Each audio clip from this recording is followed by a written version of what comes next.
Hi, everybody. Welcome to our show. This is Kindness Beyond the Veil, where we'll look at supernatural topics like ghosts, the afterlife, psychic ability, UFOs, starseeds and earth angels, magic and mysticism, but not with fear and loathing everywhere. There's positive and even loving sides to these topics, and that's the light we'll shine on for this show. This is your host, Chip Reichenthal. I was kind of thrust into these curiosities in 1979 when my best friend through childhood came to me at the moment of his death, and I had to know why. Back then, you couldn't talk about that stuff without getting a freak label, so I was pretty much on my own looking into these mysteries early on.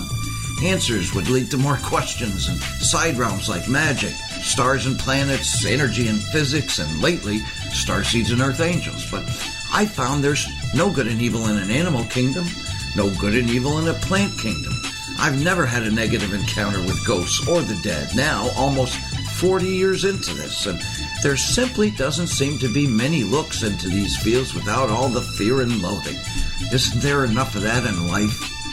Well, we're going to steer away from that, look at the good in people and these topics.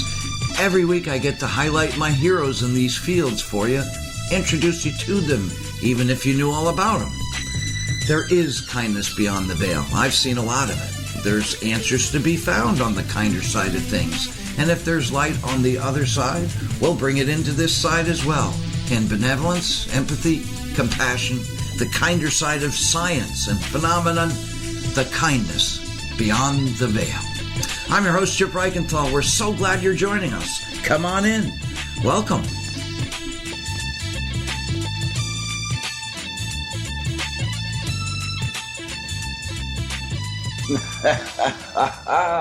We indeed welcome you with open arms to Kindness Beyond the Veil. This is your host, Chip Reichenthal, and our show today is really a celebration of love. I mean, somebody has to celebrate love, right? It is midsummer just about, and there are energies abound this week that should be a bit calmer than they have been. I'm a bit under the weather, so forgive me for that. I think our guests are too. I certainly was sick over the weekend. My beloved daughter brought home a rather nasty cold, so it became rather impending. It would be passed on. You know, she is generous like that. So in my frailty over the weekend was flipping through the TV to look for it. Look for love. Love is on my mind today in honor of our guests. And well, I saw a lot of shows about weapons or wars or people betraying one another, being rather rude to one another, superheroes dying or trying to kill off one another. The news reads like a spy novel, reality shows preaching rudeness. And there was a romance movie or two, if they survived, where people have to rise above all sorts of adversity to finally end up in each other's arms, you know. Paranormal shows, endlessly focused on demons. There were some music shows where singers that were big some 20 or 30 years ago were saluting each other, and other singers or rappers of current day, either enemies or frenemies. And boy, we wonder why we're always stressed out. But love was especially on my mind lately, as I said, because of our guests today and what they mean to me personally, and what they've meant to this platform of radio. How what they do in public barely scratches the surface of their true value behind the scenes. You know, the unsung hero. We love our unsung heroes. And all that notwithstanding, the fact that one of our guests is a god, and a god that truly, in every sense of the word, watches over us all, beloved listeners, because he and his incredibly gifted mortal wife produce our show here each and every week, listening with the greatest of care and attention to detail. So we only see, or hear, if you will, a seamless broadcast, trouble-free, error-free, monitoring the chat rooms, the servers, questions from listeners, all of it, so that I can give my full focus on the guests and what they have to say. So today is a special day here on Kindness Beyond the Veil in celebration of love and the dear love that I have for our two guests today. As today I get to present to you and honor our show's producers, the great Odin, and yes, we have a god producing this show because that's how we roll here, and his wonderful mortal wife, Katie Neely, who is magnificent in her own right, produces on the very rare occasions that Odin is called elsewhere, but plays a vital role in this show's production, whether Odin is here or not. And they've been incredibly kind to me and to each and every guest here. They sometimes find guests for this show or get some guests I myself could not. And some of our former guests have gotten their own shows now, or at least will in the near future. Like our friend, paranormalist and former San Antonio police officer Eddie Hill of Paranormal Analytical, or Augie Nost, who's a master of hidden truths and universal consciousness, or the great Caroline Oceana Ryan, who will be upcoming sometime late next month, brings us every week internationally this thing called A Message to Lightworkers, which is priceless, based on her channeling with great beings of higher realms, which she calls the collective. Kind of what we get to bring to you today, beloved listeners, as Odin and Katie Neely are themselves higher beings, and I get to bring them to you today. And we'll even address some rumors and gossip about Odin and Katie, such as, is it true they run a highly successful book publishing company, or that they will have a monster studio up and running, if not already? And is it them on the radio show called Encounters with the Neelys, or some sort of tribute imposters? And what on earth do they have to say about some of the guests we've had, or more to the point, the topics that we discuss here week to week? But more than all that, it is a celebration of love today, because that is the word or feeling that comes to mind anytime I think of or speak of them or speak with them. And also because somebody has to bring up love somewhere, anywhere in media, right? Especially in the heart of summertime. There's some really magnificent energy swimming around us now. We've got some planets that are in retrograde now that can actually be a good thing, giving us all a chance to do better, be better, seek higher things for ourselves. And there are things from our past that will arise because of these eclipses, one we've had and two coming, either to remind us of how well we're really doing, or to remind us of how we could be doing better, but coming to the surface more like a kind of a wink from the universe that you are on track toward doing better, or what we may have to release or let go to finally get us there. And some of you may be feeling a bit more tired than usual, or have less of a will to get things done, or even experience some physical pain from time to time. But these are all good signs, truly, especially for those of you looking toward ascension or abundance. And sometimes they may amount to the same thing for some of you. And I hope that as we celebrate love here today, that you may take a moment to think on those around you, beloved listeners, those that are in your personal realm that you are happy to have, grateful to have, excited to have, or even take for granted, or have to have. But take a moment or two throughout this broadcast to see the love that surrounds you. While our media basically scares the crap out of you for whatever reason, here we can take a collective deep breath and see the wonders around you. And I will say this out loud and for the record, that I have been graced with two of the most genuine, caring, and phenomenally talented people that help make Mondays a week's highlight and give even more magic to Saturdays. And any true success of this here broadcast, I owe to them. And as I have the true pleasure of highlighting these two people who to me are angels sent from above, I encourage each and every one of you listening to think on those around you who make your world more magical, while we all take in the pleasure of these two marvelous guests in Odin the Almighty and the superbly talented Katie Neely, who have sat idly by through the majority of our 44 shows to date and now have their chance to opine on the topics we talk about here, with gifts and talents that equal or exceed that of any of the guests we've been honored to feature week by week, albeit behind the scenes.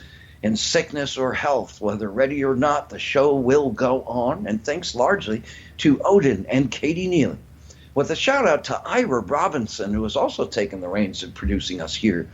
But it really is all about love today, so you picked a great week to join us here. We remind you this here show runs on two networks, so if you're hearing us on a Monday from 7 to 9 p.m. Eastern, we warmly welcome you to Late Night in the Midlands Radio Network. Every Monday from 7 to 9 p.m. Eastern, you can hear us on lnmradionetwork.com. We are also on the Paranormal Radio app via TalkStream Live, either through the Kindness Beyond the Veil logo or the network banner. And if you're hearing us on a Saturday afternoon from 2 to 4 p.m. Eastern, we warmly welcome you to United Public Radio Network, formerly the UFO Paranormal Network. You can hear us every Saturday from 2 to 4 p.m. Eastern on uprntalkradio.com. And you can find us on Facebook on our Kindness Beyond the Veil Facebook page. You can find archives of previous shows, info on upcoming shows, and we would love for you to like us on Facebook. Also, I am a co-host on the hit radio show Supernatural Realm with Tim Roxbury every Tuesday from 5 to 7 p.m. Eastern on lnmradionetwork.com. You can likely find me in any given store near you in the Red Bull section. Not on display or anything, just that they come in handy for me. I should be a spokesperson for them, you'd think, but I'll just drink the meantime. I should also mention that a good place for archives of this here show can be found through the website of our guests today at neelyproductionsinc.com/kindness beyond the veil. We'll get into that in a lot more detail on the site and on Odin and Katie Neely. That is Neely for Neely Productions Inc. Inc. short for Incorporated, so it's INC, neelyproductionsinc.com. Next week, right here on Kindness Beyond the Veil, we will have renowned clairvoyant, psychic, medium, and Reiki master Linda Schiller-Hanna with us. She is a servant of the light, a messenger directly accessing the higher source to bring us messages of hope, help, and support, and of love, which is the foundation of today's show. Linda Schiller-Hanna mentored one of our former guests, the great Dr. Doris E. Cohen, who you may recall. We had her on a couple of months back, and she knocked our socks off. So I can just imagine what Linda Schiller-Hanna will do next week here. And in 2 weeks, renowned paranormalist and radio host Tim Roxbury will be here. Tim Roxbury has the hit show Supernatural Realm with Tim Roxbury. I mean, he should. He's named after it, right? Every Tuesday from 5 to 7 p.m. Eastern on lnmradionetwork.com. And occasionally, if not just previously, on Z Talk Radio. And yes, I'm a co-host on that show, but we rarely hear about Tim Roxbury himself and how he got into these realms. Fascinating look at Tim Roxbury in 2 weeks. And throughout August, I'm very proud of this, we have some of the greatest women in our realm throughout the entire month of August. And check this out, just a quick promo on August. We begin with Jillian Macbeth Loudon, first week in August. She runs the popular website quantumawakening.com. And if you don't know about it, you should. I highly recommend it. She is a master of crystals, gems, and magical rocks, and really a priestess of the metaphysical realms. Her words are golden. Her knowledge is astounding. That's week 1 of August. Then we have Andrea Perrin joining us the second week of August, likely best known for having been raised in the home featured in the film The Conjuring. But we're asking her about UFOs and extraterrestrials this time out, and her insights will stun and amaze you. Then in the third week of August, we have legendary spirit medium Echo Bodine here. She made a great impact on yours truly way back when I started seeing and speaking with discarnate entities. I thought I was losing my mind until I read her books. And how about that, Echo Bodine? And we finish off August with the best numerologist I have ever encountered. The great Lois Martin will be here. She also hosts a radio show called I've Got Your Number. You may know her from that as well. Very magical month of August, following 2 more phenomenal guests in July. 4, if you count our wonderful guests today, in Odin the Almighty and the fabulous Katie Neely.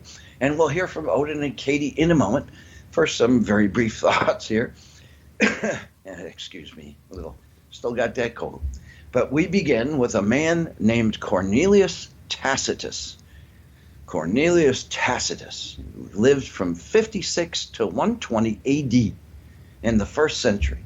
He was a senator and historian of the Roman Empire, and the first on record, at least for my research, to translate the myths and records of the early Germanic peoples who were occupied by Rome at that time, and therefore the earliest record of the god Odin in the late 1st century.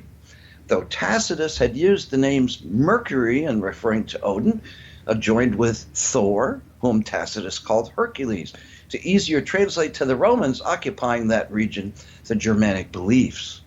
In Old Norse texts, texts, Odin is a one-eyed, long-bearded wanderer with animal companions such as wolves and ravens that bring to him the knowledge and voices of the people. And he had this great spear and flew an 8-legged horse through the overworld and underworld. Odin was thought as a giver of life, a doorway to safe passage in the afterlife, a great helper for people in battle or in the sea, and a god of poetry. Odin traces back to before the 1st century. He was really probably most prevalent in writings throughout the Germanic, Nordic, Finnish, Swedish, and famously Viking mysticism. Had coins donned for him in the 5th and 6th centuries, famous poems and writings, especially from the 11th to 13th centuries, and still a significant amount of worship as late as the 19th century, especially in the Scandinavian region, and here today in the 21st century where we still idolize him, especially on this show, often mentioned in the same breath as Thor and Frigg, which were either sons of his, brothers of his, or assisted him in seafaring or battle, birth or death, overworld and underworld, and now kindness world. And here's something you'll only hear here. Here. Now, I am one of the few people who know when Odin was born, and I can at least tell you that Odin celebrated a birthday over the weekend. Last weekend, it was Katie who celebrated hers. We gave her a shout out on last week's show, so this week we should all wish Odin a happy birthday out loud. So on the count of 3, I want you all to say happy birthday, Odin, okay? Ready? 1, 2, 3, happy birthday, Odin! I'm hoping the whole world heard that. So thank you, beloved listeners. I had, in fact, a Viking origin poem I was going to highlight, but it's pretty long. And we do want valued time with our special guest today. So instead, I'll encourage you to read The Sea King's Burial by Charles Mackay from the year 1912. But I will, since we have Mr. and Mrs. God of Poetry with us, recite a very short piece of a Shakespearean sonnet from the 16th century A.D. as an ode to how they make me feel to have them in my midst. And this briefly from Shakespeare's Sonnet 29. Happily I think on thee, and then my state, like to the lark at breath of day arising from sullen earth, sings hymns at heaven's gate. For thy sweet love remembered such wealth brings, that then I scorn to change my state with kings. From Shakespeare. And I would rather have them in my realm than be king. And whether I be king or just my chipper self, I am better for it. So a little tidbit there from perhaps the finest poet ever to bring in 2 of the finest people ever, who are basically Mr. and Mrs. God of Poetry, and who by good fortune produced this show and several others. So please, beloved listeners, give a warm welcome to Odin and to Katie Neely to Kindness Beyond the Veil. Hello there, dear Odin and Katie. Welcome to Kindness Beyond the Veil. How are you today? Well, hello. How are you, Chip? I'm doing great.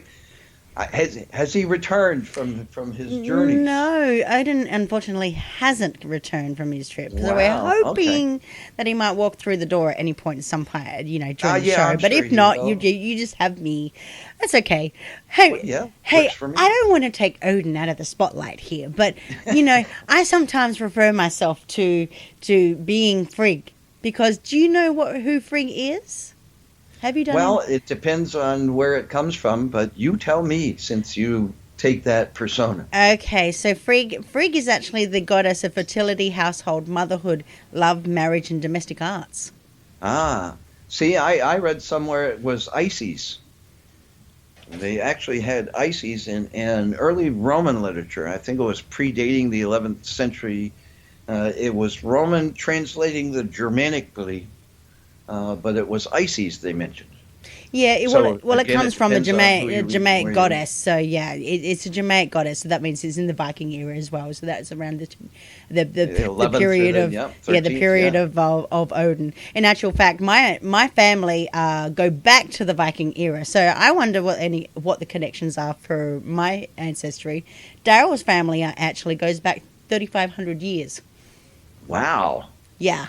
Jeez. So you trace that. See, I don't know how far my family goes. I think I've got great grandparents, maybe. and after maybe they were the first ones created with the name like Reichenthal. I mean, I haven't looked that up. My wife checked out her that ancestry DNA thing. Mm-hmm. She went and boy, her family. I mean, they mated like rabbits. I will say that. She's got a little bit of everything in her, man.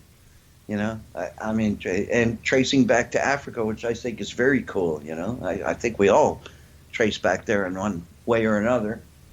Is that how he found how far his family goes back, or did they just all? Well, we're actually from noble families, and it's only just funny that later on, it took me almost 7 years to find out my genealogy. So, and that went all the way to a pedigree to the Queen, the office that actually hands out the titles to people of pedigree.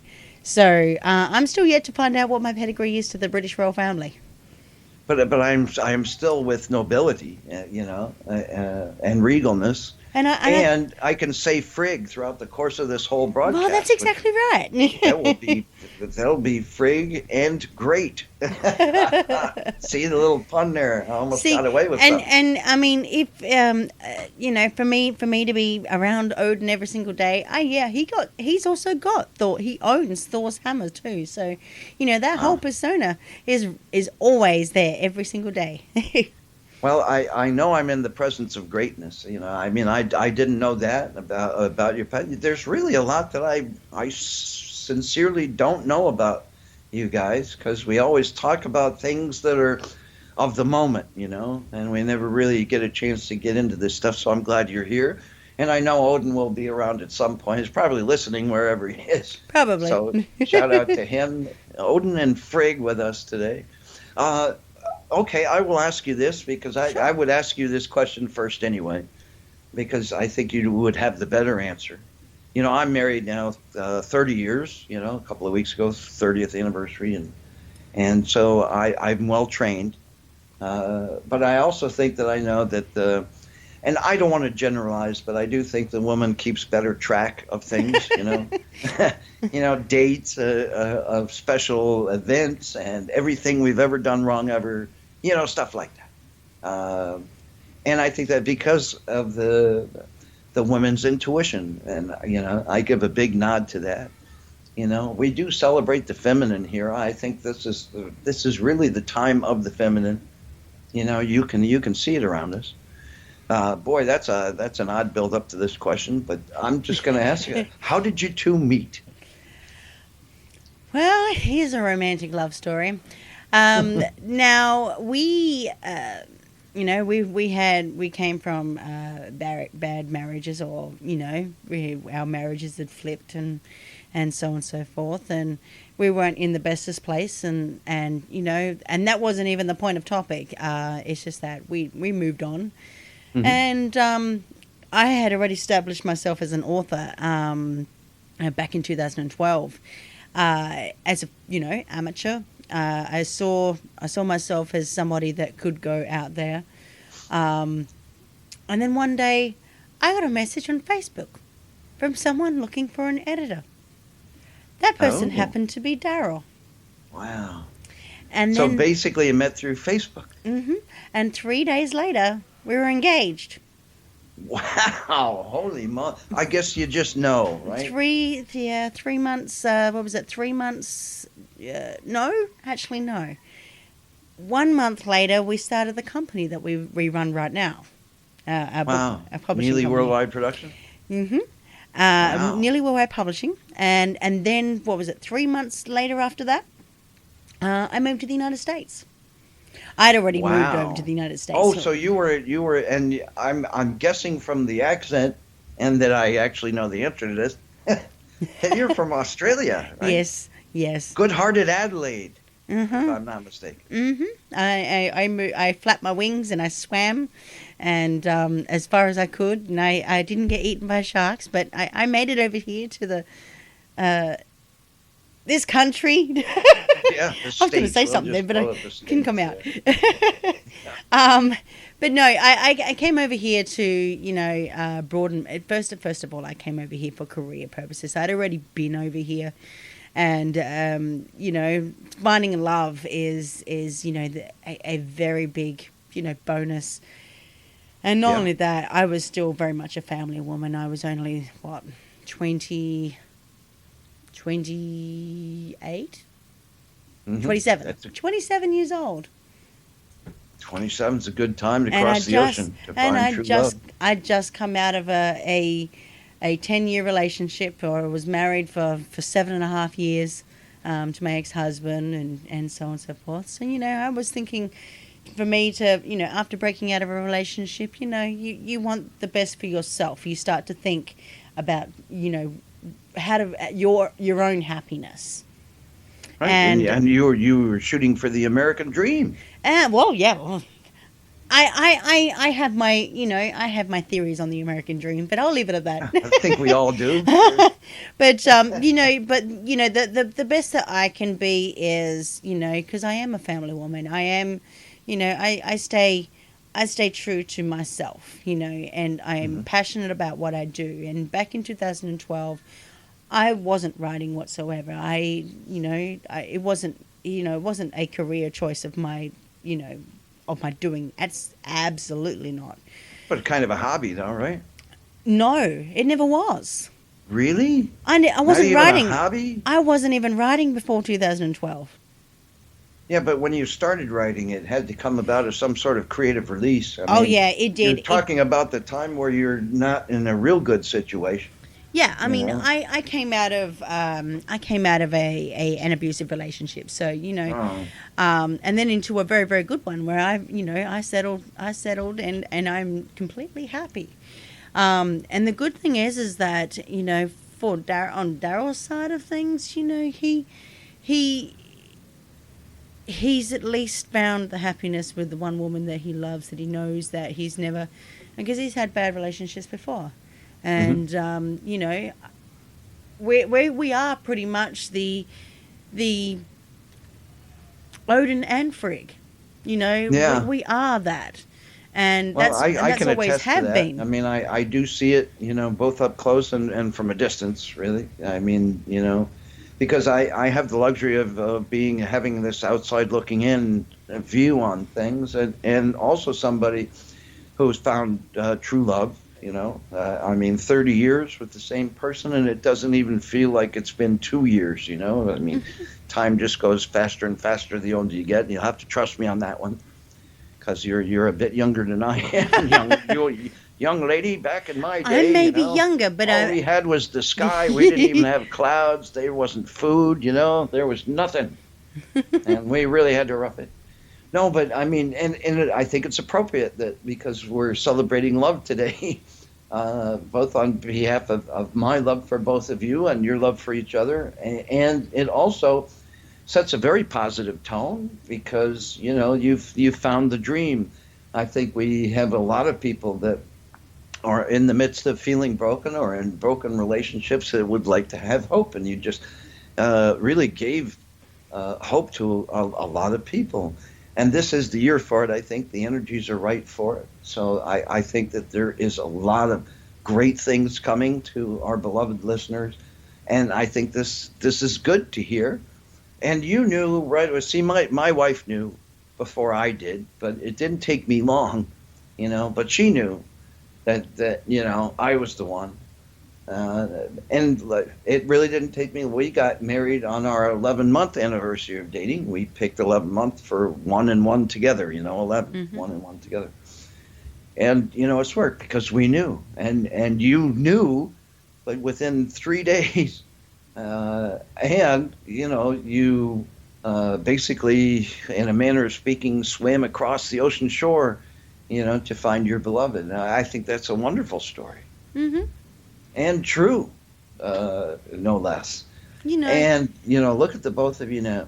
But I got to go back to this whole writing thing. Wasn't even a hobby. But now it seems to be a central base of your business, right? Yeah, well... we have rumors that you two have this book publishing company with Neely Worldwide Publishing. Not production, that was me being wrong. and I see, again, outside looking in point of view, it seems to be going really well. And what about the publishing business do you enjoy personally? What's your badge of honor in running a publishing company? Well, firstly, we actually started so Daryl, let's not forget Daryl in all of this, because he actually started writing 20 years prior to me. And he was writing fantasy books and whatnot. We are totally separate in our writing, and he writes completely different genres to me than I write to him. And but somehow we always meet in the middle.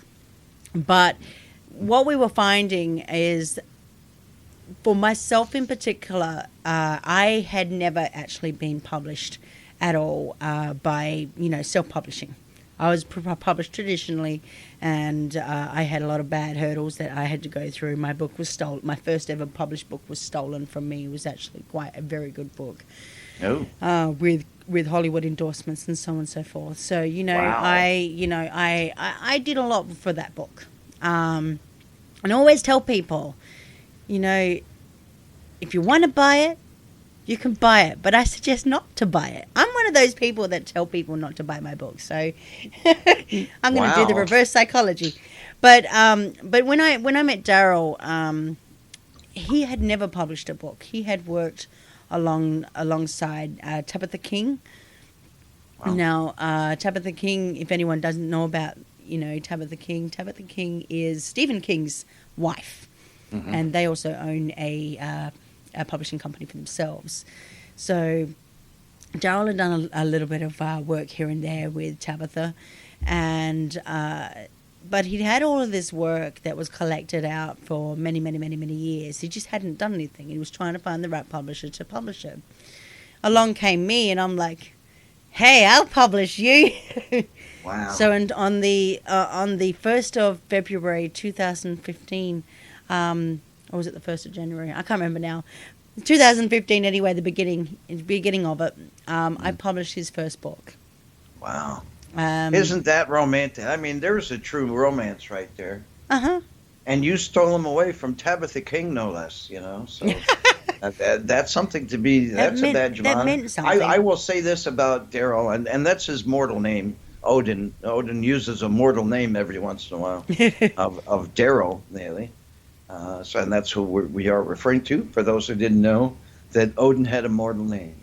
But Daryl seems to be a guy, to me, who knows a lot of famous people, but he's got this beautiful modesty about him. So he just, casually talks about all these, like, really super famous people that he's met or knows or went to school with or lived in the same neighborhood with or whatever, And that's really cool, I like that, because look, and we're talking about famous people here, and I think each and every one of us might have met at one point or another, or came across, or got a like on a post or something from a famous person, and we have people in our midst who use that as a bragging right to no end, almost to the point of annoyance. And we have some people who just like Daryl, who know a lot of people, but really don't mention it that often. And if he does, it kind of comes off the cuff a little bit. Have you noticed that? That's kind of a dumb question, but I figured I'd ask it anyway. Yeah, we do have a lot of contacts on that are part of the fame side of things. I don't, and you know what, Chip? I really don't like to call them. Excuse me. Yeah, that's the cold. We're both sick. I have pneumonia as dogs, right just, now. For those of you joining us late, we're both sick. Odin went. He ran an errand and he's not back yet. So we're hanging in there. The show's going on. But wow, we're finding some fascinating stuff. But no, you're modest too. You've got that modesty too. Yeah, I do. And you don't even use that if you have to. That's something we have to pry out of you. And you know why we are modest though is because we treat people who as equals. I Well, don't you do. see you. You do. I don't see you. I mean, you can have a $100 million bank account. You can have this posh new, posh house and posh car, and have this grand career. I'm still going to talk to you like a human. Right. I really am. And that I will because I see that, and I do see them networking with some really famous people. And I'm not going to throw names out there, but I will definitely agree and defer, because for them it really is the spirit of family. And look, I have a publisher. I have a book out. I don't promote it much. I'm hoping that reverse psychology works. Just like you say, whatever you do, don't buy my book. I have a publisher, and I'm happy with the publisher. I got lucky there. I've seen a lot of people, especially people who've like best-selling authors, let's say, who have not always had good relations with their publishers, or something really goes awry or wrong or ends up in court for really nasty reasons, and you don't have that here. I see with everybody that you talk with, or that talks with you, or that works with you, with your publishing company, a sense of family, and people just don't find that anywhere else, No. I had a buddy who was a film producer who did the same thing, and all these actors would come from, the big cities or whatnot into these little rural areas where they do the filming, and it's like they get to be regular people, which is unusual to them, and kind of this grace of God thing. And that's a really beautiful thing. And that's what you bring to your authors, a sense of family. And that's what I really enjoy about both of you. Yeah, and the whole reason why we even started to become a publisher in the first place is because we saw a lot of holes in the industry. And the industry was quite, rude, lost its integrity towards other people that were looking for, their books to be published, and they were looking for the communication. Now, we work from beginning to end. We keep you in the loop the whole time. And because we are a family, what happens in families, Chip? Family, if you have got any ounce of integrity, you would say, I'm not perfect. And that's the human aspect of family, is that I will give you an opportunity because I think that you have an opportunity. And it's not about risks or money or fame or anything like that. It's never been like that. There are many people out there that want to tell you their stories, but I'm going to, if you've got a story to tell about yourself, especially, you're doing a tell-all book, a biography or something like that, or an autobiography, I'm going to come and ask you and say, well, why does your story stand out? Well, I mean, but don't, I try and teach people the right way of going about things. And Daryl will give it to you. And it's like, we don't beat around the bush.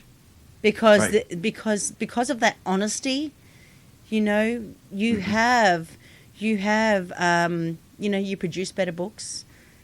Right. Your reputation becomes, climbs up there. I'm not saying that we're the best of the best, but I'm the best to myself. I'm the best that the company can be. I think that you bring something that's very rare, and I will say that because it's not my company, and and I don't have to be as modest in representing it.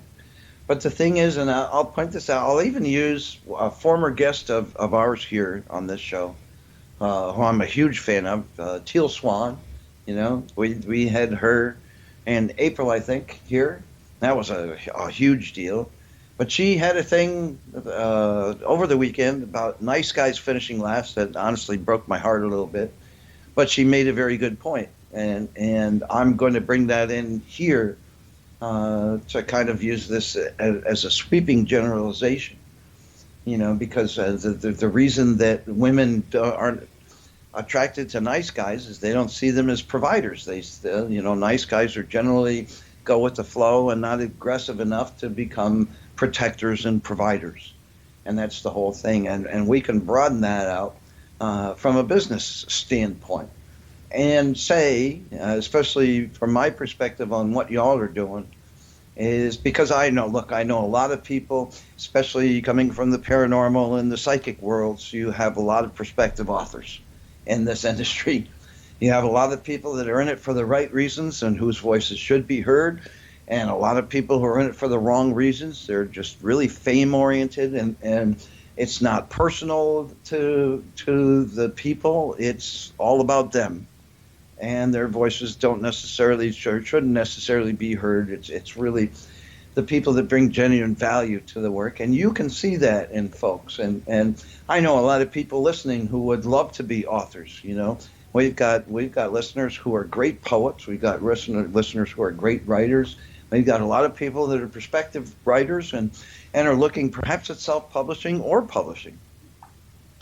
But the thing is, if you have a publisher that gives you a sense of family, and I know because I have a publisher, it's a rare thing. It really is. To put it in perspective, I saw a thing about the musician Prince over the weekend.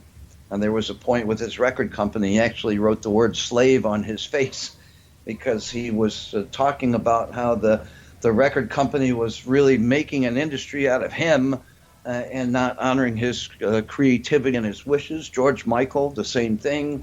And that's for music, but it really carries into the publishing industry too.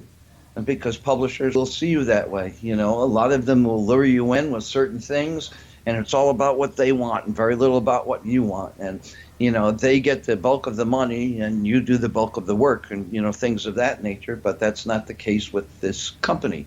Does that make any sense? It does. To you? It makes sense. I actually agree with that. But, and you know what? It's, there's a lot of people out there that are conflicted too. They really are. They're very, very conflicted. The industry itself is sending different messages left, right, and center. Oh, especially in this day and age. I wouldn't want to be famous in this day and age, Yeah, and it's the same with people that just to go jump into an industry that they think that they're going to make money, and they're really, and it's not to be, disheartening to people out there that are trying. Realistic and disheartening are two different things. I mean, you're saying that because you see it firsthand, and that's why it's a good heads up. And that's exactly why we do stand out, is because I'm not beating around the bush with you. I'm going to tell you like it is, and I'm going to make sure that I do my damn best. Because that's what is owed to you. Because I am giving you an opportunity of a lifetime. If it's a hobby, it's a hobby. It's we deal with people that are over the age of 80 that are they know that they at some point they're going to pass away, and they want to have their legacy put in stone or put on paper. Right. Books don't ever die unless you set a match to it. That's true. Yeah, that's that book that I have out. Is my legacy, and that's kind of sad. That is what I mean. I'm not dead yet. I can always write more books. And one of these days I probably will. But I do get that, and I think a lot of listeners can appreciate that, because look again, and we go back to how you talked about the American dream for a moment with reservations, and even that has changed, and the state of dream has changed here because, I mean, again, I'm old, and in my day, young lady, we had factory workers that had jobs, and it was a good thing if you held the same job for 20 years. That was a good thing, or 40 years. That was a good thing. But now it's like anybody's guess where industries are going. Technology can take over and do a lot of things for people that people used to be needed for. So there's a lot of doubt and some desperation in the air, which is perfectly understandable.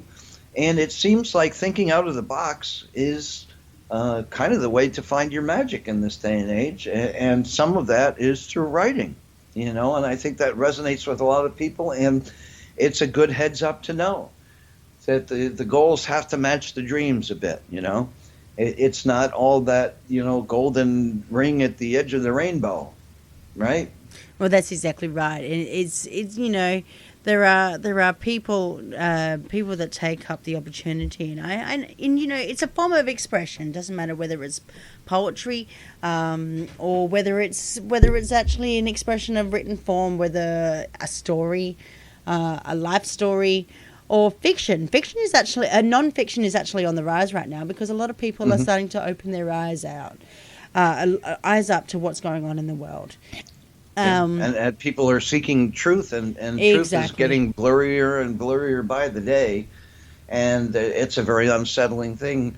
So yeah, nonfiction, I could see, and I do appreciate that. I look for nonfiction when I go looking either through bookstores or online, for books. Or a lot of the guests that I have here have written something, and here's somebody, that features poetry often, or history in their introductions, to show that they're the importance of culture over the years or generations or decades or millennia. It's kind of an interesting thing.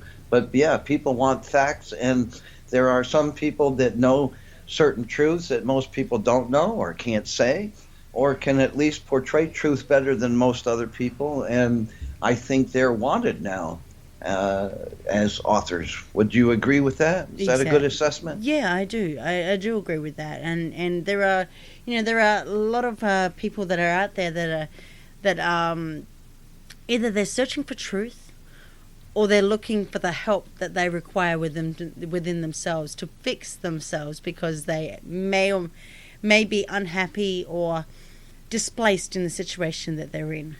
And so they're searching for somebody else to give them guidance. And it's hard to find a publisher that is willing to do that, or even thinks that way, and I think that's what makes your company so unique. And and I don't mean to talk about it for so long, because I know that you guys are already swamped. I don't want to have you flooded with thousands of new calls for authors. But it is important to know, because I know a lot of listeners have some great creative will, especially listeners of this program. They're very intelligent, they're very good-hearted, and they have some very important things to say. Exactly. So if they do seek a publisher, are there warning signs that you can think of for prospective authors? For people that are looking to publish, I do request them to really have a look at the website. And there's a reason why I say that, is that when you are seeking out a publisher, you need to know what they do. You need to know every aspect about them. Working with a publisher is like a business partnership. If you don't understand the business partnership, you don't know what you're getting yourself into.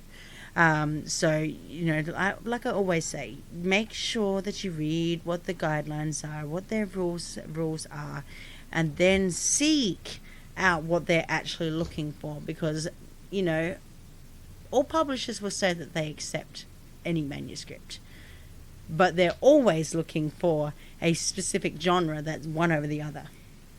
And or a diamond in the rough, really. Exactly. They're gonna be looking at what the risk assessment is for that book. They don't want to see a poorly edited book. They want to see something that stands out. It really does. They want to see that stands out, and you want to make sure that first page or that first paragraph that you have on your first page stands out, because that first paragraph is going to be the telltale to your whole book. Yeah, I always thought the first 3 chapters that was my thing, because I'm much wordier than most people, as you well know. Yeah, but the first 3 chapters is like, if you can't snare them in the first 3 chapters, then you've got a problem, and you should look at the first 3 chapters. Yeah, but you're saying it's even earlier than that, though. Huh? It's usually the first sentence. Wow. I give it a little bit of leeway and go for the first paragraph. You haven't captivated me in the first paragraph. Why should I keep reading? That's the way that publishers look at it. I feel a challenge. I gotta show you the first paragraph of my published book sometime and what you think of it. Because when I submitted to the publisher, they were looking for 3 chapters, so I wrote 3 chapters, and I come from radio, and with radio I mean the call letter radio and the whole 9. Since the 1980s. where, if you worked at a radio station, you also wrote some of the advertising copy and produced some of the commercials for them, and there's power in every single word that you use and how you use every single word and which words you enunciate. And that really carries into writing too. There are things that you want to use in your writing that lull people into wanting more, teases, if you will. I am walking into a room and, oh my goodness, on this kind of day, what do you think's going to happen?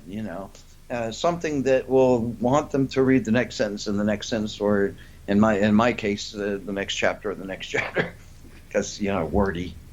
I always say to people, if they are going to test the waters and whatnot, to maybe put out a paragraph on social media or somewhere where, like on a website. You should already have that in the first instance anyway, because you're an author. So to test the waters, I would say, put out a little excerpt, find out what people actually like, and you can, you're not changing your voice, you're changing how it could be written if it could be improved on.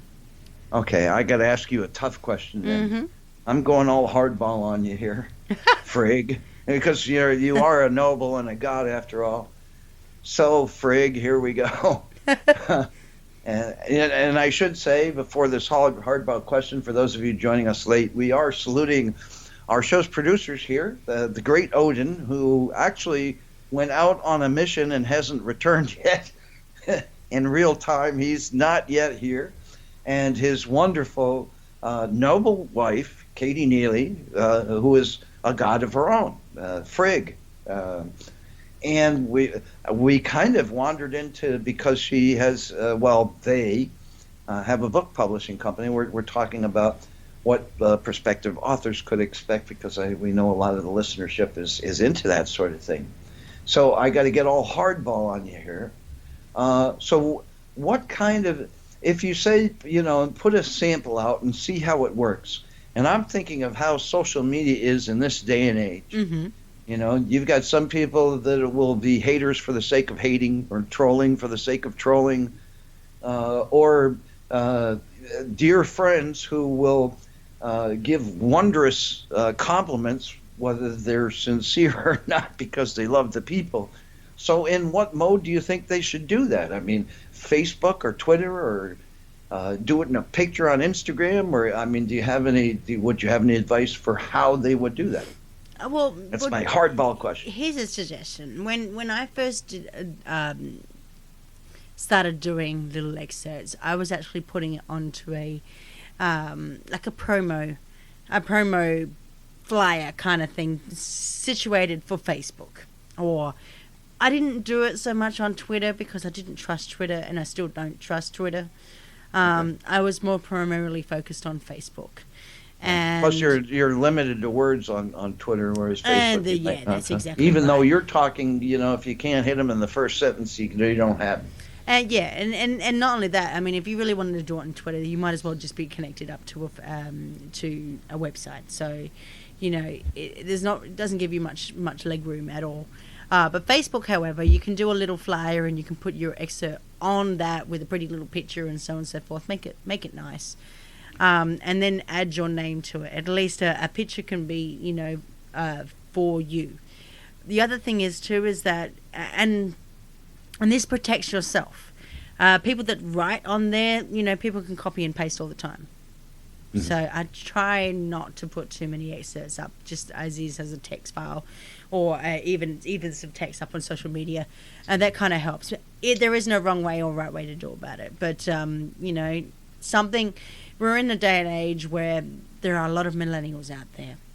Mm-hmm. Everything is visual, so you would have to find something visually captivating in order for writing to stand out. And it's not about what's written on it. It means that you're trying to get the attention of the person that's reading it. All right, sure. And excellent advice. And so outside of that, Facebook, over the past 5 years, have actually changed their algorithms, and they really have. There used to be 16% of people who were your friends, or your social media friends, used to be able to see your posts. Mm-hmm. Now it's down to 4%. Maybe even less than that. Well, I don't feel so bad now. So if any wonder why people weren't seeing posts, or you're missing friends' posts or pages that you particularly follow up on Facebook, there is a reason why. It's because they've changed the algorithm so that you see less. Ah, okay. And see, I that's good for my ego. Yeah, you see less of the organic population of what they post. So you, me, your friends, and everybody else in between. And you see more of Facebook's advertisers. Yeah, or real nasty posts about politics, or how people are dying and they need your prayers, or how they hate this person now because this person did something and they're very cryptic about it, and stuff like that. Yeah, I should ask you, because we do cover a lot of subjects here on this show that lean more toward the paranormal, the psychic, the metaphysical, extraterrestrial worlds, things of that nature. We're not so nasty or conspiratorial here necessarily. We do have to cover the evil side, but the evil side of this industry, the paranormal and metaphysics, seems to be attention grabbing. At least most people think so. But it really doesn't have to be that way. I guess that's the point we're trying to make on this particular program. But with that said, and we're talking about book publishing now, so people who want to write about their paranormal excursions or experiences, or their psychic abilities, or how you could be a better psychic, or good tips on meditation, or chakras, or kundalini, or that sort of thing. Do you think there's a market for that? Has it jumped the shark, or I mean, as a publisher, does it even matter as long as it's good? Well, obviously writing does better, but outside of that, a lot of people are looking for self-help. They're looking for that elevation of self. They're looking for the consciousness ascension that a lot of people are looking. They're looking for meditation. They're looking for healing. Yeah, healing. There's a lot of people that are drawn to Reiki right now, yes. and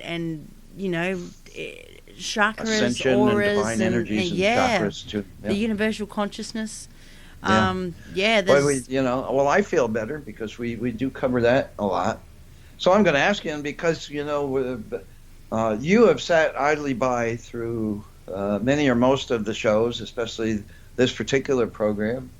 I know if Odin is monitoring the board, you're looking maybe at chat rooms or other things, but you must have some sort of personal opinions, and I'm going to also frame it in terms of both as a person and a publisher. Is there anything that you read or you hear about, or guests that we've had, or things that we've talked about that particularly touch you? How about this? What do you think, in terms of both what you've heard or written or experienced, that speaks to the true power of our own intent? There's a tough one for you, but a good one. Do you understand what I mean when I ask that question? I do, because believe it or not, Chip, I actually write about this stuff. Well, there we go. I do self-help. So that was another thing I didn't mention in the beginning, is that I actually my goodness, your modesty knows no bounds. Yes, for a noble. I know. I am actually a self-help writer. So I do. I teach people. In essence, it's actually therapy.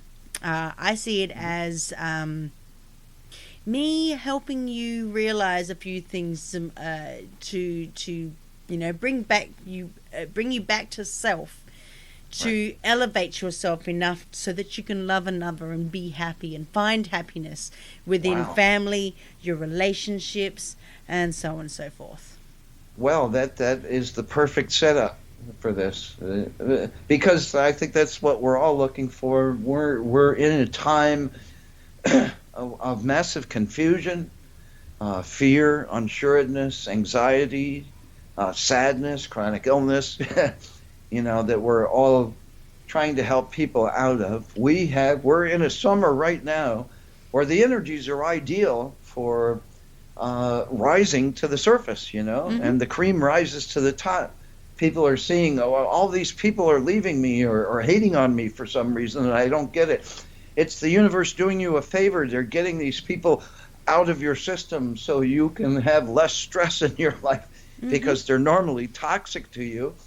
And even if they're not, then they were, and you just don't see it.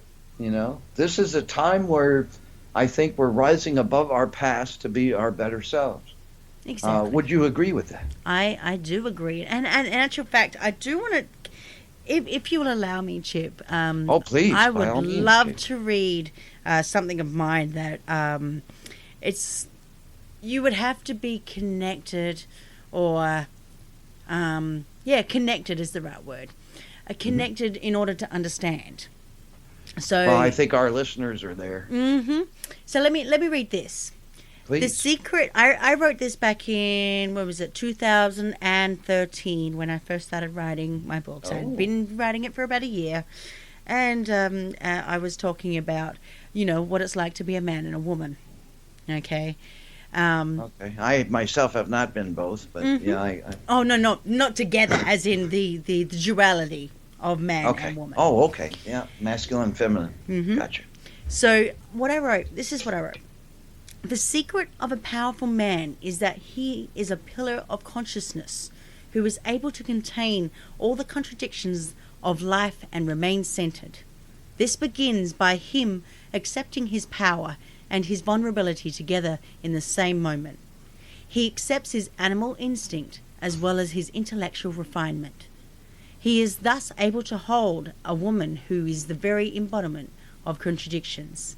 She contains all the varied and liquid forms of the feminine nature. Ruled by the moon, she changes with the flow of the tides. Her orgasm catapults her mind into transcendent reality. The greatest gift for man happens when he is able to be pure fire of awareness as she lets go into orgasmic splendor.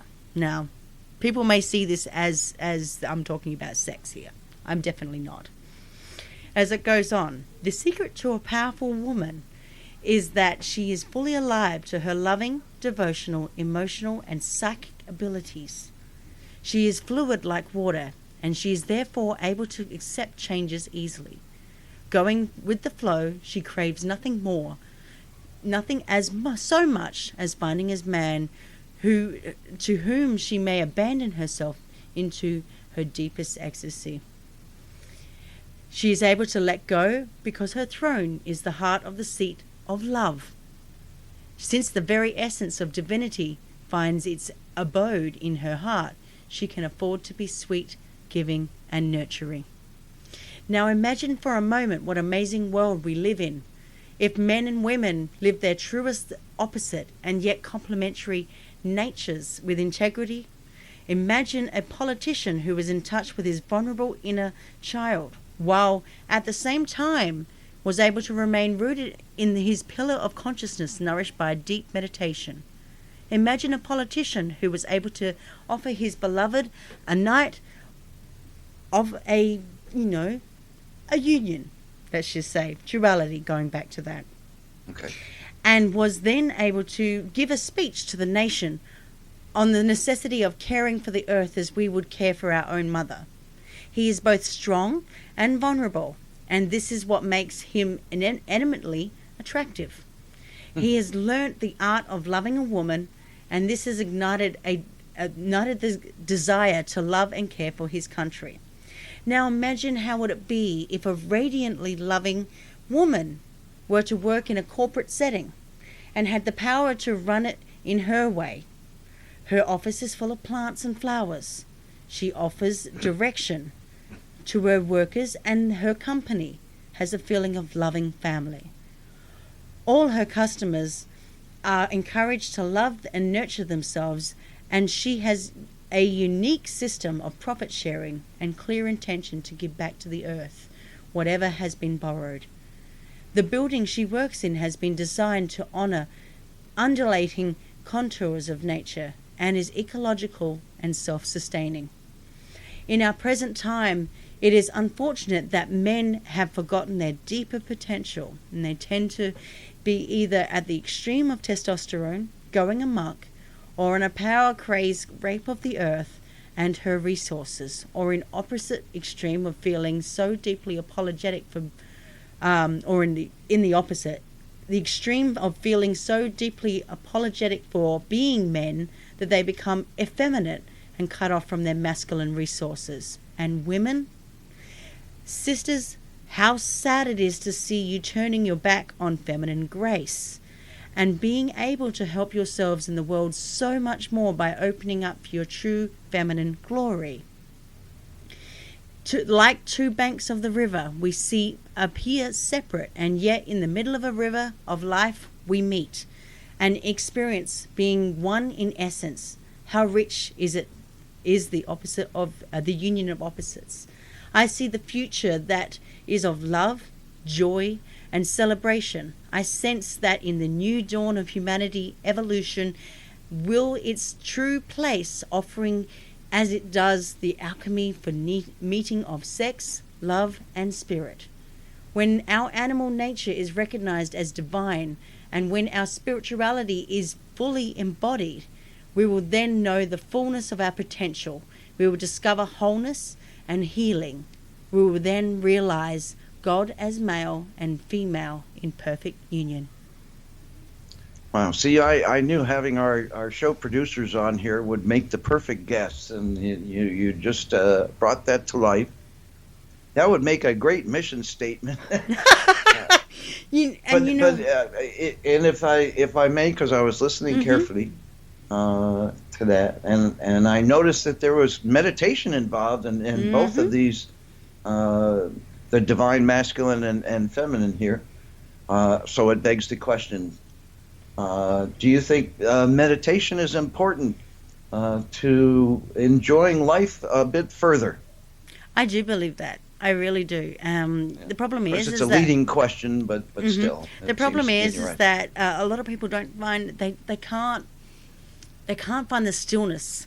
They seek the stillness of life itself. But when the stillness is just a breath away, they can't find it, and that's because they of the put chaos. Conditions on the stillness, I think, is what it is. And I say that too in loud agreement with you, because we have a lot of listeners who say not enough time to meditate. If I try to meditate and the kids will come in, or the boss will call, or or there's just not enough hours in the day or whatever. But we can find stillness in another way somehow. Would you agree with that? Another leading question there. There's other ways of doing it, and for me personally, I tend to put on some music. I put on music and I block everything out. There'll be times. Excuse me. There'll be times where I will be so focused on work.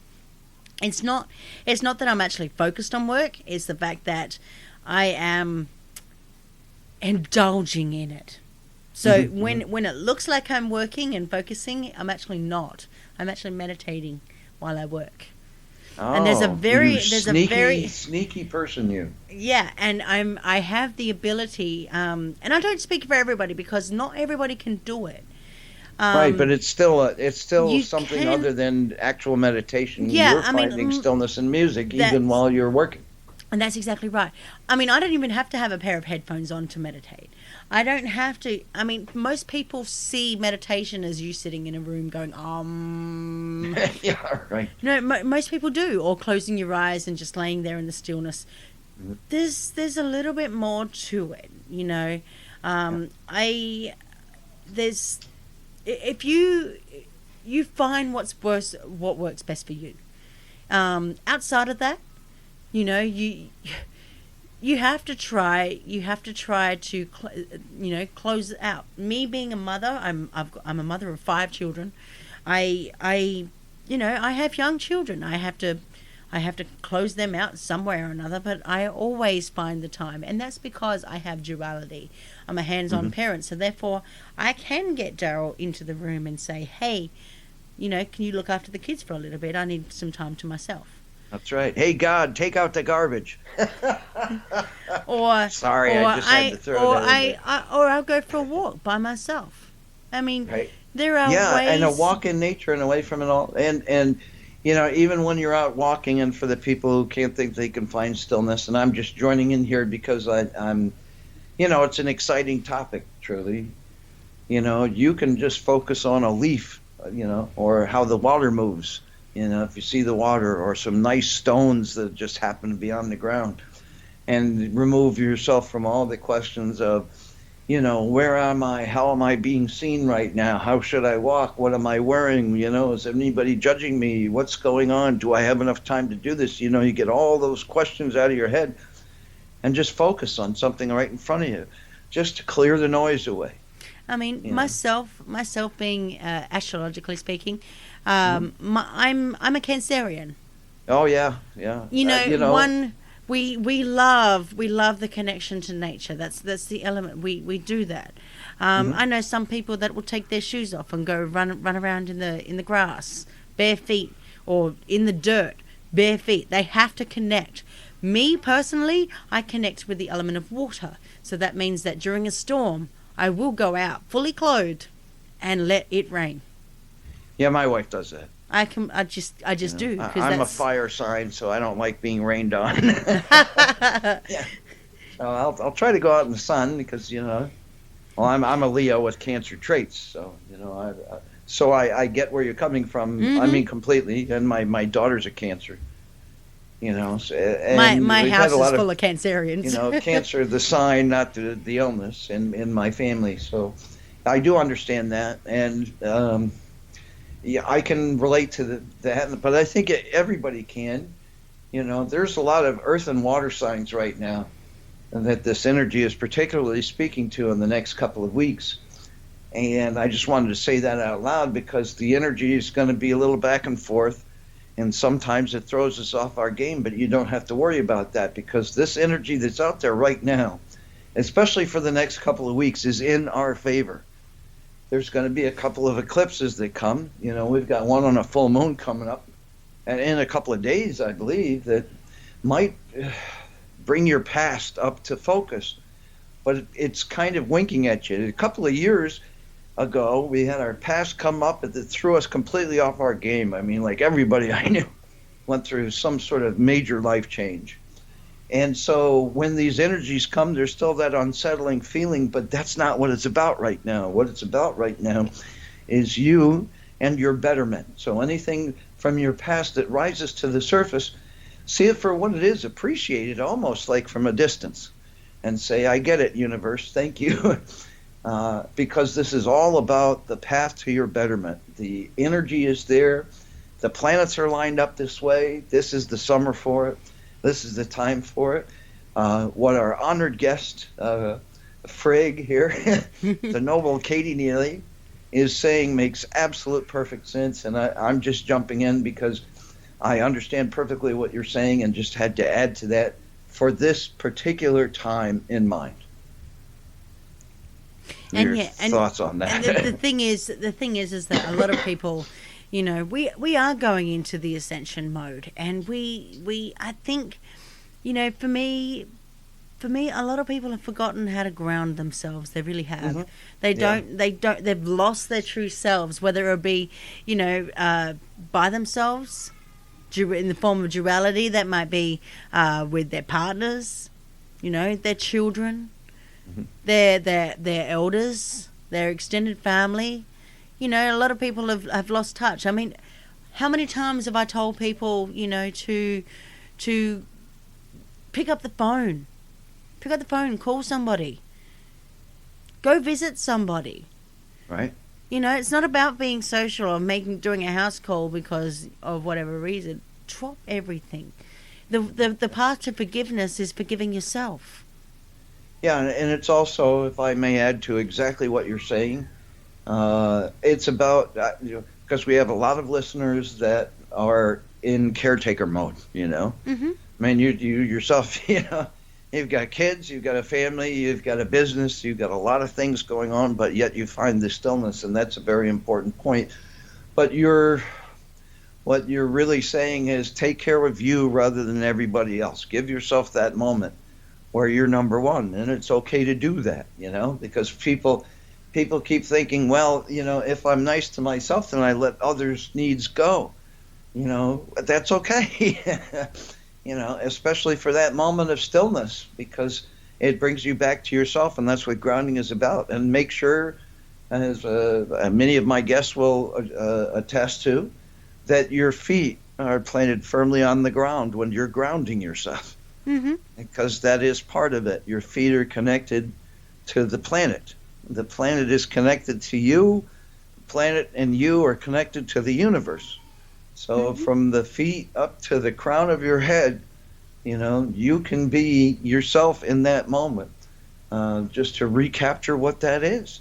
And it's okay to spoil yourself a little bit, or a lot. It's okay to work on yourself, because if you work on yourself, maybe these people that you've been caring for can pitch in around you, and that's okay too.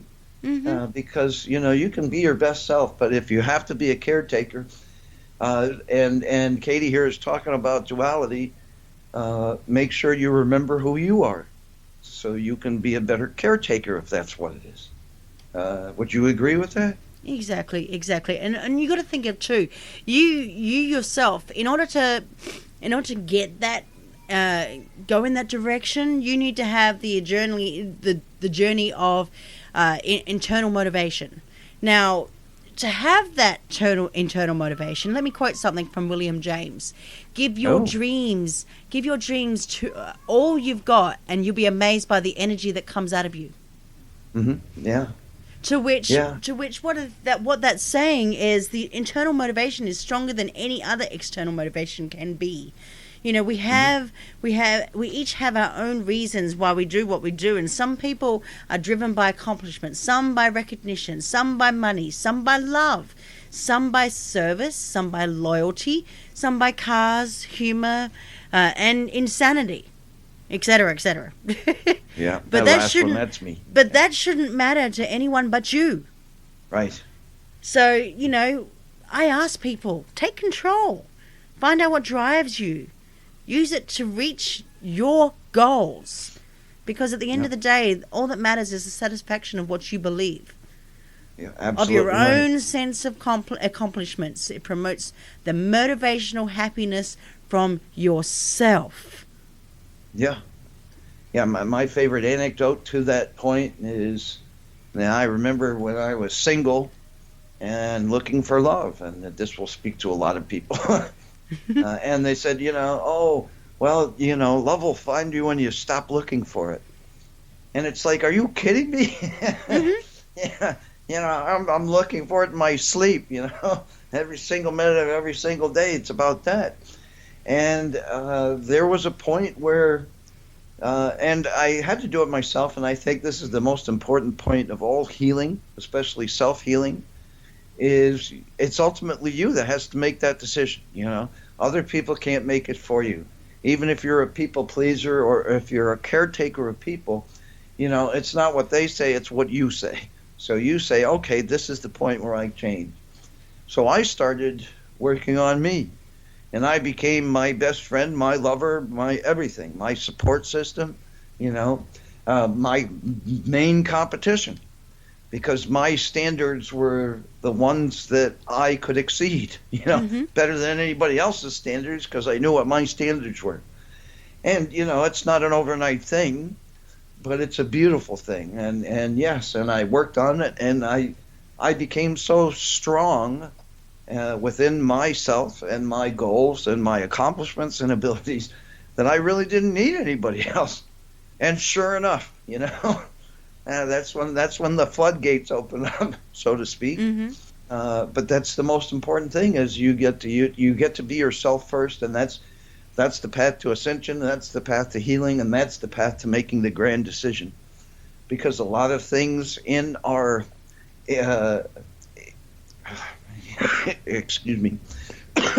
in our intent, and the power of our intent is all within our subconscious mind, and our subconscious mind is this supercomputer that keeps track of everything that you've ever seen, smelt, touched, tasted, felt, or sensed, so since birth and perhaps before that. And this is the thing that changes the programming. So if you make the conscious decision, then you make the subconscious decision, and things start moving in that way. Even if it's like Katie says, you find some time in the day to ground yourself, to appreciate yourself as you and not who you are to everybody else, because you have to know that person in order to make that person better.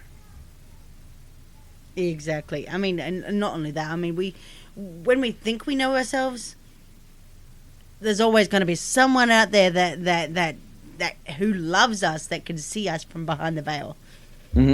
There's always, we hide ourselves all the time.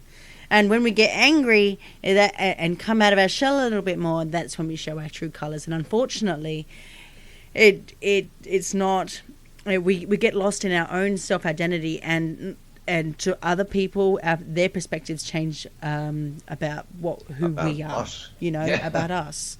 Right. So, with a little bit of love, that love, going back to what the topic of the day is, love, yes. love itself can, just a little bit of love. Love can unlock the parts of us that nothing else can. And lastly, love will make us do things we'd never thought we'd be capable of. Right. And bring us closer to our dreams and goals than fear will. But we're in this machine that is keeping us in a place of fear, so they can have some control over us. And if you want to walk that line, then go right ahead. But you can still find love in the course of the day.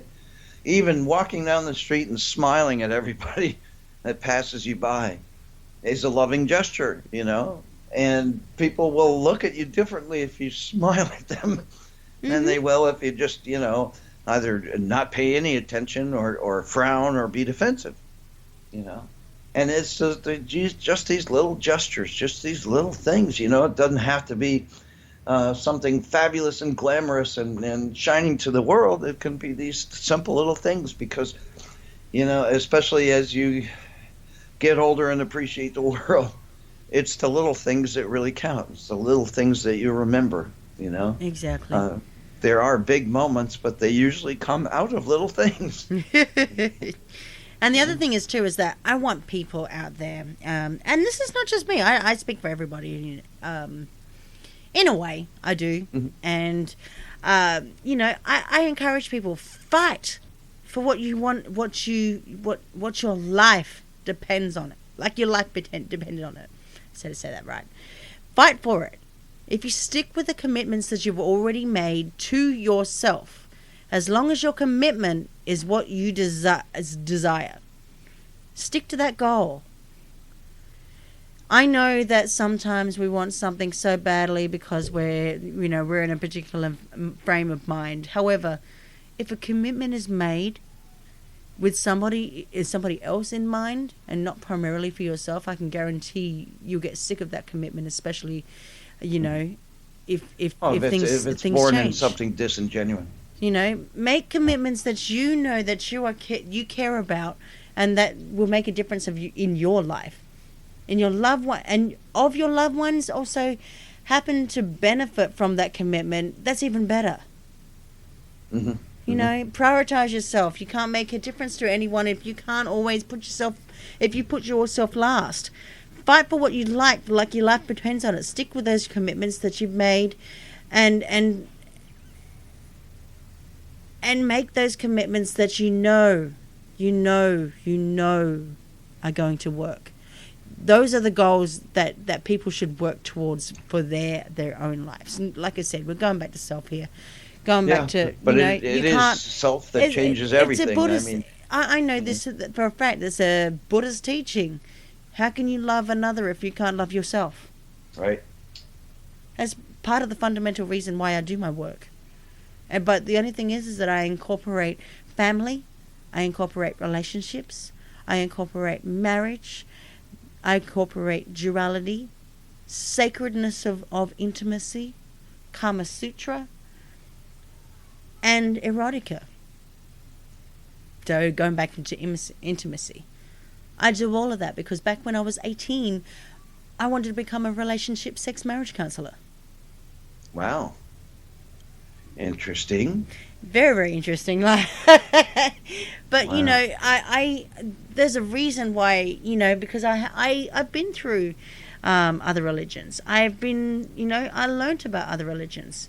And the thing is that, learning and being involved in other religions makes your eyes open to other things that are out there, other belief systems. I'm not going to say that I agree with every one of them. I really don't. I've taken excerpts from different places and different things, and I'm not going to. And it's a beautiful thing. It really is.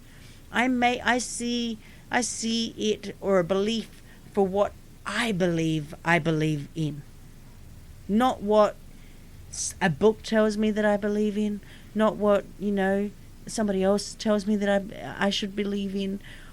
It's my perspective. And a lot of people have lost perspective because they can only see what's on the surface. People have lost perspective because they can't see the bigger picture.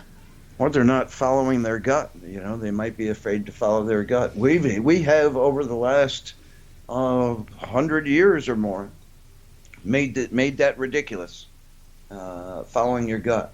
Mm-hmm. You take our species, Homo sapiens, as humans, we've been, there's been humans for about 3.1 million years, Homo sapiens for maybe 1/10 of that, about 310,000 years, and modern Homo sapiens for 50,000 years.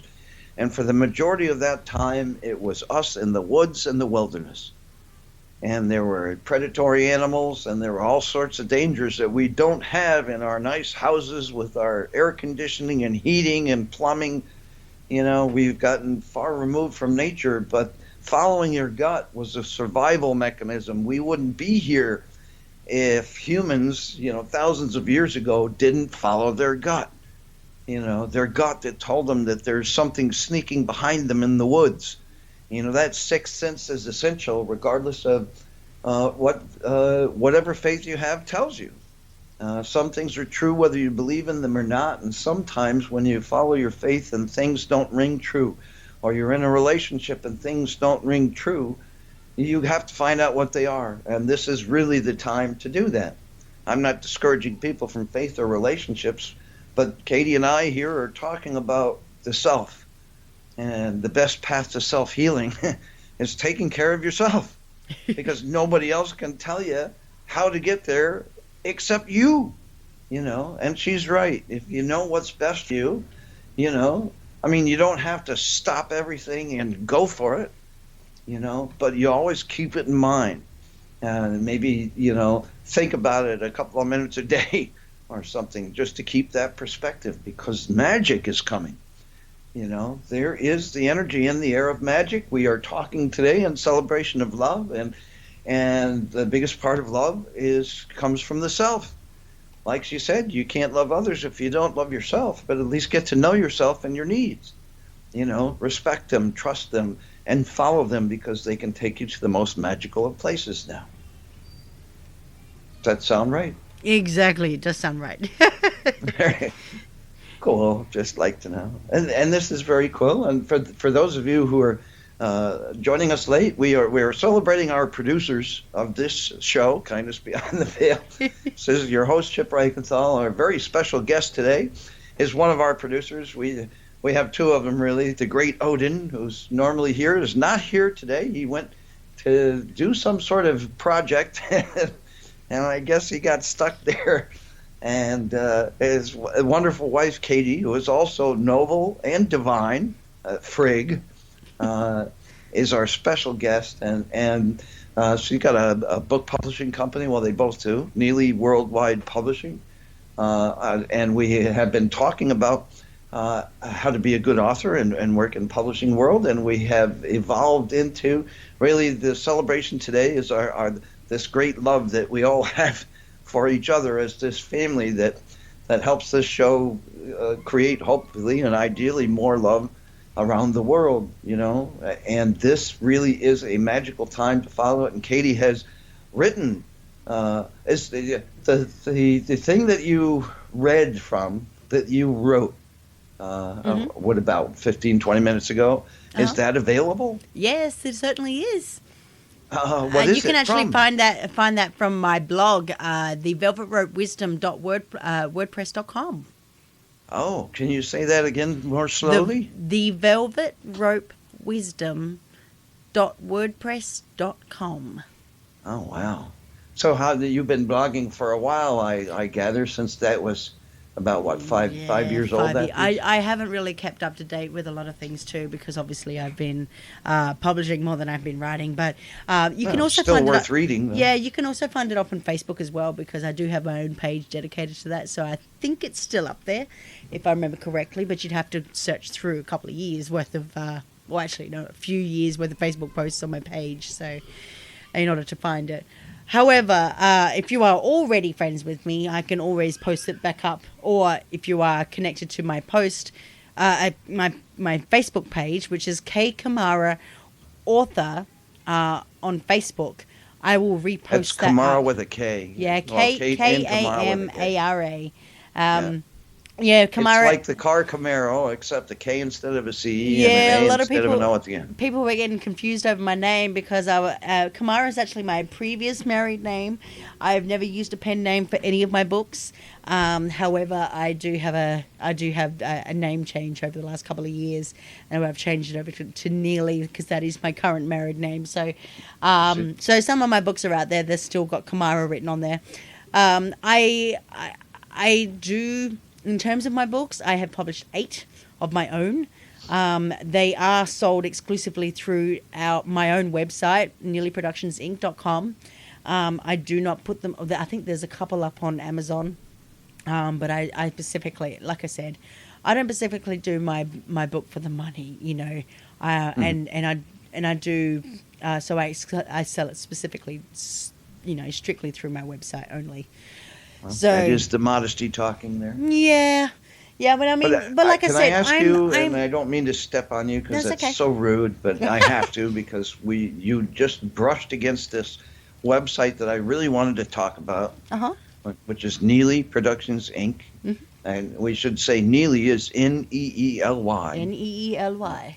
Productions is spelled like it's normally spelled, and Inc. is short for incorporated, so it's INC. NeelyProductionsInc.com. I should also note that archives of this show are on their website, NeelyProductionsInc.com/kindness beyond the veil, which I always appreciate. People don't always know where to go for good versions of archives of this show, so that's one of them. But what else can people find on that website, NeelyProductionsInc.com? Because I did want to focus on that before our time is up. Currently, we have a niche of 27 of what we think are beautiful authors. We love them to death, pretty much. Only 27? Yeah, we do, because the reason why, and I don't boast about the numbers, and we've got a lot more that's behind the scenes too that we don't even mention. A lot more, yeah. Yeah, we do. The reason why is because we are a family. A lot of the authors that we have produce multiple books. And again, that's not the focus. But the thing is that we have thought of them so highly that they themselves have come back. So, and we continue to support those people. I mean, we've got authors like Michael Vera, Ira Robinson. They're all on the L&M network. And we've got Ryan Gable, who's also on Michael Vera's show coming up next. Oh, that's right, yeah. At least on this network, yeah. Next up on this network. We also have Dr. Jason Rand, Peter Kling. We have Jeff Warwine, who's just releasing his book this week. He is doing a book all about the Phoenix Lights, which hasn't been done for a good 10 years now. Back 10 years ago, there was a documentary made, which, in fact, we'll be having a look down that road as well later on down the road for Jeff, as well as Gary Joe Belbus. Now, Gary has just released a book a couple of weeks ago. his book is all about DC, being a baby boomer, growing up in DC. Oh, that must be a fun life. Oh, it is. There mentions a whole heap of people in there, so keep a lookout on that one. But we've had people who are psychics, people who write fantasy, sci-fi, people who in there that like writing like Debbie Schwartz. She's a person that grew up in the 50s and 60s who went through child abuse, and she recounts her story about, how she was in a Jewish family, and, she was, her mother and father wanted her put into an asylum because they could not. Yeah, back in the day, yeah. Yeah, back when I was young lady, that's what we used to do. Mm-hmm. And it's I say that jokingly, but there's some truth in there. Yeah. And the reason why she wrote it too is not just that was a closure for her, but on top of that, she wanted to point out the fact that in the 50s and 60s up until now, nothing has changed about the reporting of child abuse whatsoever. Boy, that sure rings true and really out loud. And well worth saying. There's a misconception in this day and age because of technology and all the information that is readily available to you at the touch of a finger now, that how we all get along in this day and age is how it's always been. People disregard that things were a lot different, 30 years ago, 20 years ago, even 10 years ago, Try to wear some fashion from 10 years ago. See if you make it out okay, But I mean, there were major cultural changes, even in the last 50 years. Things that we would disregard as wrong and scream at people for, politically correct speaking, were the way things were, And I say that out loud here, especially because a great deal of our listenership embraces paranormal things or psychic things, and if you're trying to look for earthbound spirits, or apparitions or ghosts, or think that you're starting to have some sort of communication with the dead, you really have to take into consideration how they feel, how they think, what the culture and language of the time period really was for them. We've got a lot of people that go to old forts from like French Indian War, for example, and if they come across the spirit of an American Indian or Native American, these Indians won't know what you're talking about. If you speak in the language and the culture and the beliefs of today, it's not going to translate well if you're talking to spirits from 100 years ago, 200 years ago, or 50 years ago, even 20 years ago, and you have to take that into consideration. Do you see that too?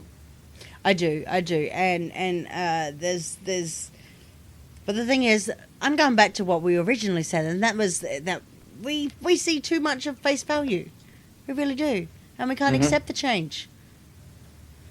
Yeah, we can't accept the change whatsoever, and that's the problem. We can't grow.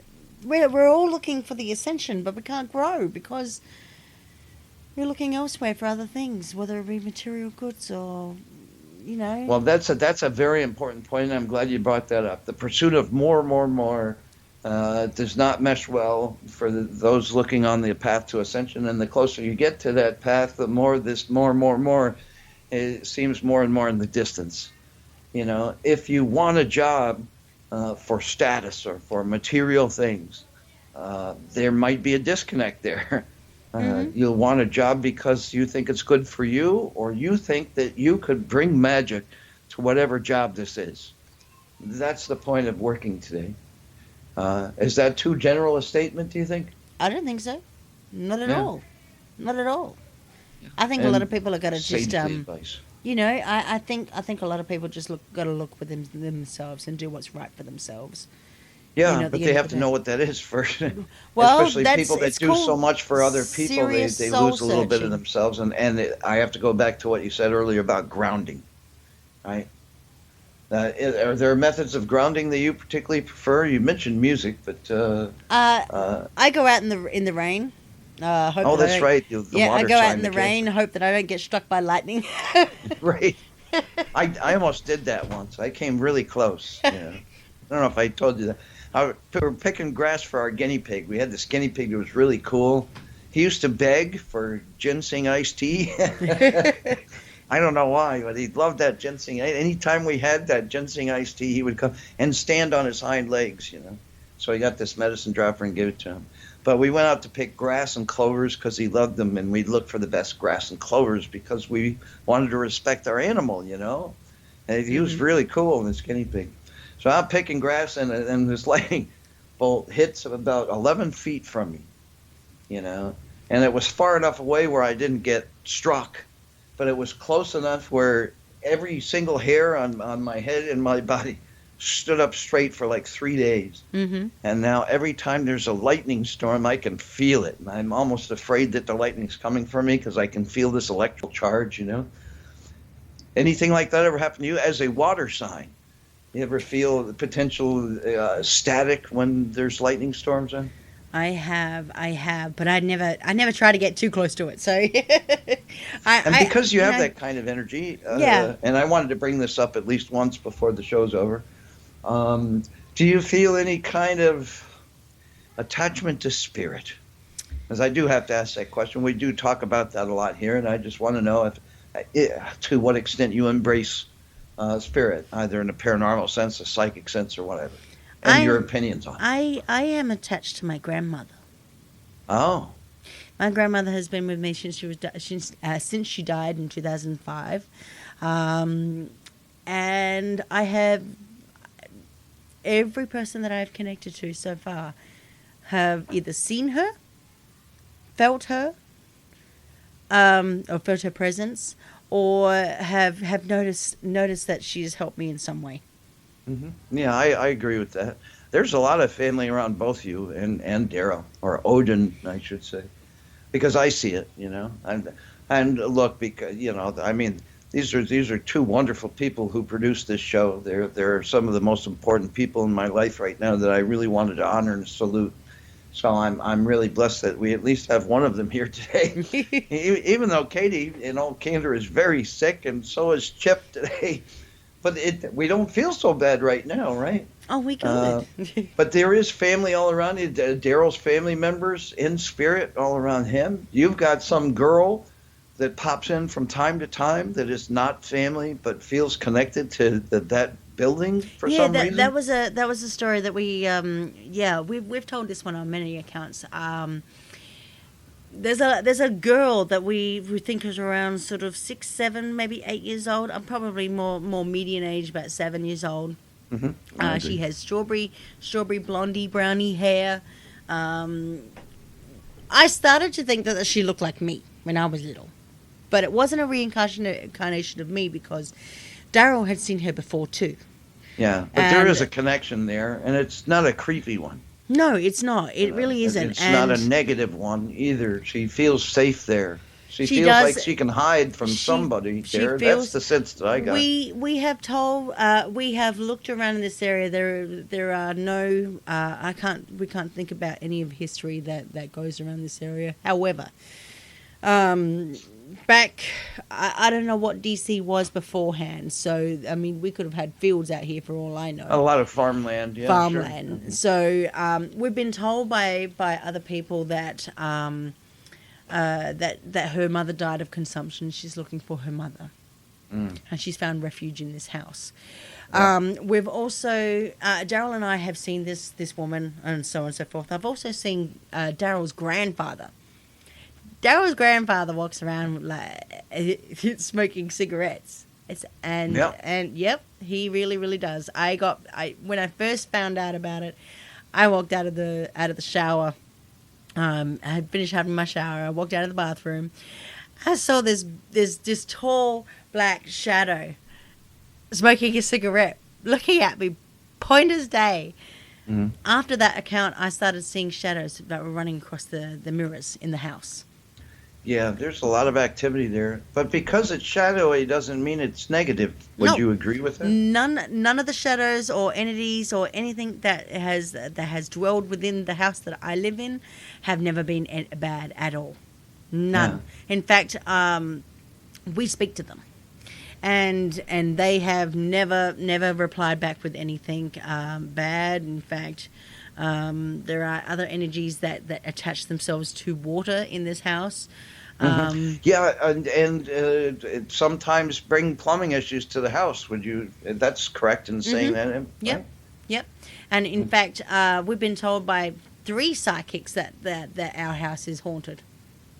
But it's nothing bad. And haunted is, I mean, haunted is not like a negative here, because there's some connections there, and I've seen it sometimes, even on Skype when we're video Skyping each other. You see some things, walking by, floating by, or whatever. But you get this feeling of connection, because there are family members. Your grandmother, his grandfather. He's got other relatives too. I think like an uncle or something. His grandfather. But because there's lineage there, it keeps everybody else in spirit in check. And even if they're shadowy figures or they consider the house, quote, haunted, unquote, it's not negative. And I think it's kind of fascinating, and that's why I really wanted to bring that up, on a show like this, and it's also because they treat spirit with respect there.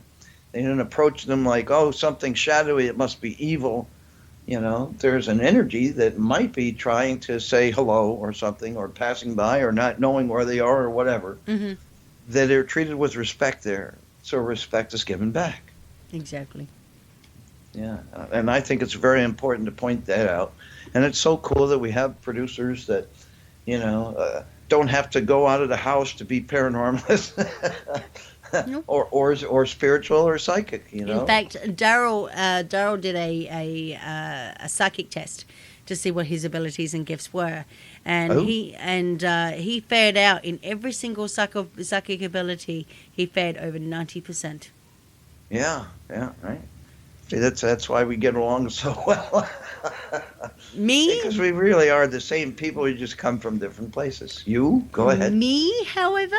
I fare out in 3 different areas. Okay. Anything outside of it, okay, I'm a little bit, it doesn't mean that I don't have the gift. It just means that I'm not, proficient in it. But my strongest proficiency is in mediumship. Yeah, I would definitely agree with that. And I also do dream interpretations as well. I get premonitions. Oh, yeah. Yes, as a matter of fact, very good. And I would even refer people to you for that, which is saying a lot. But yes, I do know that. What's the third one? The third one is just plain out talking. It's not mediumship. It's just plain out talking to those who are trying to help their abilities. I have a very I can be clairvoyant sometimes, but not. Yeah, I think a lot of listeners that connects to. We've got a lot of listeners that have a little bit of something every once in a while. It's not strong. I'm still. Mediumship is straight out the gate. I deal with that on a daily basis, so that is not a problem. Dreaming is astral projection is something that I deal on the daily basis. But clairvoyancy, I can do that, but I've got a lot of work to do. Well, I think, and if you ask me, I think, and when I see you, I see you, Yeah. I mean, we have a good connection, I think, and what my personal opinion is, you've got 3 of these things mostly because in your core, and you said so earlier, you initially wanted to do therapy for couples. And if it's intimacy or getting better along as couples, so there's something that really pulls you into the living world more so than the spiritual world, I get to talk to people from a distance a lot, but I don't go out much, I'm a little frail these days. So I get this platform, to kind of scream out to people that, we can all be better, we can all heal, we can all love, we can find the most fascinating things in life in love-based things that nobody else talks about. You watch television or go to the movies or listen to music, and there may be romance, but a lot of it's are you a player? We're talking about intimacy or being better to yourself, and that's the path to healing, and that's the path to growth, and this is the time. The energies are here for that, and it's a beautiful thing. But for you, I think because of that focus, it kind of pulls you away from some of the other things, because that's really where your heart is, even though you've got all these different things going on, you still come into all these different things from that pure place, and I think that pure place keeps you where you are now in the spiritual aspect. Does that make any sense to you? It does. And most of the things that I do anyway is to help another, because I believe in helping other people. And it never has been about me. Yeah, I may say I, me, and all that kind of stuff, because I'm talking about my personal experience. Well, you are a guest here, and it's your role today. But that's my personal experience, and all I can do is, if my words help another person, hey, so be it. And I know we are coming up to the end of the show, but I did want to get something. Well, you would know better than I, because you're the one that has to keep the eye on it. Well, we got a couple of minutes left. I'm good. I need at least 30 seconds to promote next week. So. No, that's cool. I can do that. But what I wanted to do is leave the listeners too, before we finish up. Remember this quote, which is something that I wrote back in 2013. Life is tangible, but becoming intangible. Relegate the non-corporeal to another plane and savor the memories of what good was. It serves no purpose clinging on to the past, and if it doesn't serve today and tomorrow, being grounded in the now doesn't diminish what's transpired on the way to the present, but know that once a moment slips by, it can no longer be retrieved but for an Epimethean thought. Wow.